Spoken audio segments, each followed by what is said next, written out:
नमस्कार, आप देख रहे हैं की दहाड़ और मैं हूं आपके साथ ओम पांडे। एक बड़ी खबर आपको इस वक्त की बता दें, जहां पानीपत पुलिस कर्मियों पर अदालत का हंटर चला है। तो बिल्कुल बड़ी जानकारी दे दे, जहां अदालती हंटर यानी जुडिशियरी हंटर चला है पानीपत पुलिस कर्मियों पर, और इसी के चलते पानीपत में 3 एसएचओ समेत 7 पुलिस कर्मियों पर केस किया गया है। केस उन पर चल रहा है, अदालत में सुनवाई भी चल रही है। तो वहीं 3 पुलिसकर्मी, जिनमें की एसआई समेत 2 महिला कांस्टेबल, उन्हें पहले ही सजा सुनाई जा चुकी है। तो बिल्कुल न्यायिक प्रक्रिया को आगे बढ़ाने के लिए, न्याय क्या होता है ये उन पुलिसकर्मियों को समझाने के लिए, जो न्यायिक प्रक्रिया में बाधा डालते हैं, जो किसी के साथ इंसाफ करने की बजाय उसे और दलदल में फंसाते हैं, जो रिश्वत लेकर मासूम लोगों को फंसाते हैं, उनकी जिंदगी बर्बाद करते हैं, और जो आदेशों की अवहेलना करते हैं कोर्ट के, तो उन पर ये बड़ी कार्रवाई की गई है। और इसी के चलते अब क्या कुछ हुआ है इस पूरे मामले में हम आपको बताएंगे।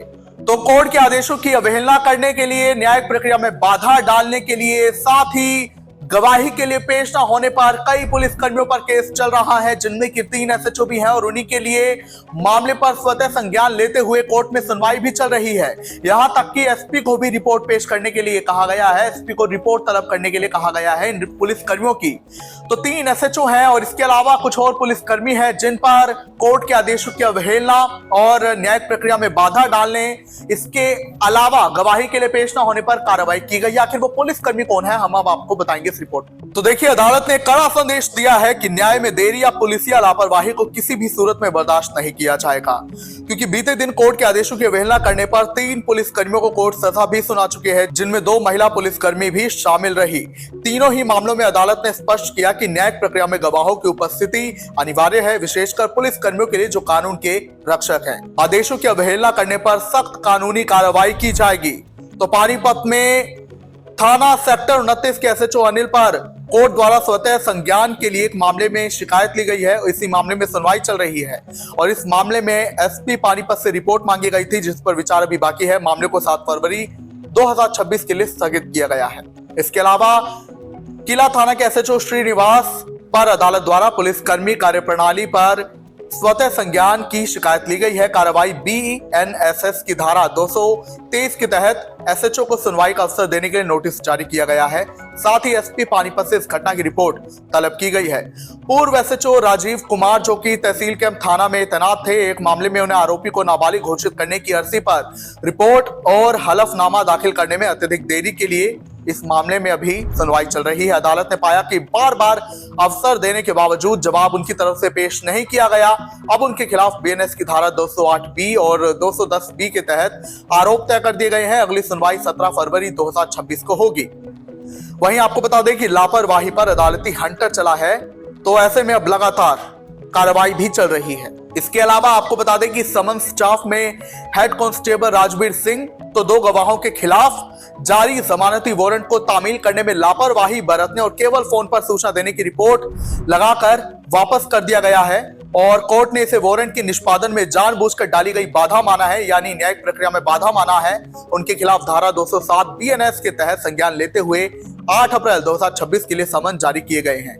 तो हेड कांस्टेबल, जो कि समन स्टाफ में तैनात हैं, राजवीर सिंह, उन पर ये आरोप है कि उन्होंने वारंट में जो है वारंट को तामील करने में लापरवाही बरती है। इसके अलावा कांस्टेबल अजय, जो व्यक्तिगत रूप से समन तामील होने के बावजूद 3 जुलाई 2024 को अदालत में गवाही देने के लिए पेश नहीं हुए, तो कोर्ट ने इस आदेशों का उल्लंघन मानते हुए और धारा 174 आईपीसी के तहत अपराध माना। उन्हें 19 दिसंबर 2025 के लिए समन किया गया है। वहीं आपको बता दें कि कांस्टेबल सियाराम को न्यायिक आदेशों की अवहेलना से संबंधित मामले में जो है सुनवाई उनकी चल रही है। आरोपी के खिलाफ धारा 207 बीएनएस के तहत आरोप तय किए गए हैं। उनके खिलाफ 30,000 के बेल बॉन्ड और बैंक एफडीआर जमा कराने के निर्देश दिए गए हैं। मामले की अगली सुनवाई 7 अप्रैल 2026 को होगी। इसके अलावा तहसील कैंप थाने में तैनात एक पुलिसकर्मी अजय पर नायब कोर्ट के माध्यम से अदालत के संदेश प्राप्त करने के बावजूद संबंधित रिपोर्ट भिजवाने में विफल रही। एसपी पानीपत द्वारा उनके खिलाफ अलग से विभागीय कार्रवाई शुरू की गई है। वहीं आपकी जानकारी के लिए बता दें कि गवाही में गैर हाजिर होने पर एक एसआई और 2 महिला पुलिस कर्मियों पर जो है बड़ी कार्रवाई करते हुए कोर्ट ने उन्हें सजा भी सुनाई थी। उन्हें जो आदेश देते हुए कहा था कि अब आगे ऐसे आप लापरवाही नहीं करेंगे, ये हम संदेश देते हैं, और उसके लिए उन्हें सजा भी सुनाई गई है। वो गवाही में गैर हाजिर रहे थे। इनके नाम भी मैं अब आपको बता देता हूं। तो एसआई विनोद कुमार जो कि चौकी थर्मल में तैनात थे, वो गवाही के लिए पेश नहीं हुए। एसआई विनोद कुमार को स्टेट बनाम गौरव नामक एक सत्र मामले में गवाह के रूप में तलब किया गया था। समन की तामील होने के बावजूद वो 29 मई 2024 को अदालत में पेश नहीं हुए थे, लिहाजा उन्हें सजा सुनाई गई। महिला कांस्टेबल रोजी और महिला कांस्टेबल सोनिया पर भी इसी के तरीके से कार्रवाई की गई। वो जो महिला कांस्टेबल रोजी थी वो महिला थाना पानीपत में तैनात थी और जो सोनिया थी कांस्टेबल वो इसराना थाना में तैनात थी। इन्होंने जुर्म कबूल किया कि हाँ हम गवाही में पेश नहीं हुए, बड़ी लापरवाही है। तो ऐसे में कोर्ट ने बोला कि जो कानून के रक्षक हैं पुलिसकर्मी, उन्हें तो गवाही में जरूर पेश होना चाहिए। और अभी तक अगर हम देखें, अदालती हंटर चला है, बड़ी कानूनी प्रक्रिया भी हुई है। पानीपत में 3 एसएचओ और 7 पुलिसकर्मियों पर जो है लगातार कार्रवाई चल रही है। अदालत में उनके मामले पर सुनवाई भी चल रही है और 3 पुलिसकर्मियों को, जिनमें एक एसआई था और 2 महिला कांस्टेबल, उन्हें सजा सुनाई जा चुकी है। क्या कहेंगे आप कोर्ट के सेक्शन पर? कमेंट्स में जरूर बताएं।